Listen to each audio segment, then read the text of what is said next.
Removing a node from a binary search tree is slightly more complicated than inserting one. We saw in the previous video that the only interesting part of node insertion is figuring out where to perform the insertion. We can do this with a recursive algorithm that either inserts the node here, for some definition of here, or else it calls itself recursively on the left or the right subtree.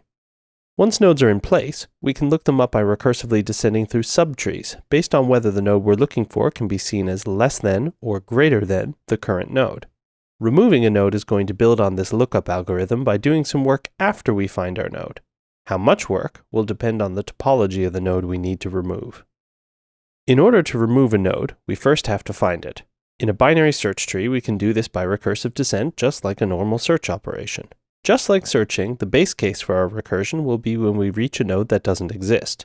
If our recursive descent through the search tree has hit a dead end, a tree must not have the node we're looking for, so we're done. Question: why don't we need to look elsewhere in the tree? Use a couple of examples to convince yourself. If the value we're looking for is less than the current node's value, we can recurse down through the left subtree. If it's greater, we recurse down through the right subtree, although we actually test whether the node's element is less than the value, so that we only need the one comparator.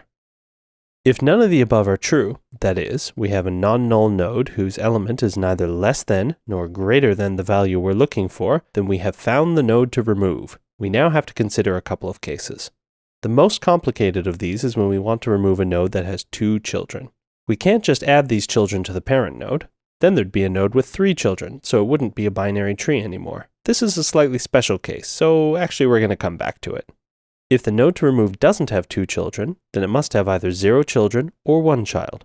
If it has 0 children, that's easy. We can just remove the node. If it has 1 child, that's also pretty easy. We can update the pointer to this node to point at the child instead, skipping over the current node just like we would in a linked list. In fact, we can handle these 2 cases, either 0 children or 1 child, using the same code. We update the pointer to the current node to take the value instead of one of the current node's child pointers. That new value may point at a real node or it may be null, but either way, the current node pointer has been updated correctly. If you don't see how that's the case, take this code and try to work through what it does with a couple of pen and paper examples. Remember that we're using smart pointers here, so we don't need to explicitly delete the node being removed. Changing the pointer will take care of that for us. Also, note that the ternary if operator has come back to haunt us. Now would be a good time to pause the video and check your comprehension by explaining this partial method implementation to someone else, even if that someone is just imaginary. Believe it or not, explaining things to people, even imaginary people, is a great way to test your understanding of all the finicky details. Go ahead and do that now. Now that you've explained this straightforward stuff to someone, let's come back to that special case, removing a node with 2 children. We can't just change the current node pointer to point at one of the children without discarding the other one. So what can we do? One simple answer is to replace the current node with a node from one of its 2 subtrees. But how can we choose a node to replace the current node that preserves the search property? What node could we choose that wants to keep all of the left subtree on its left and all of the right subtree on its right?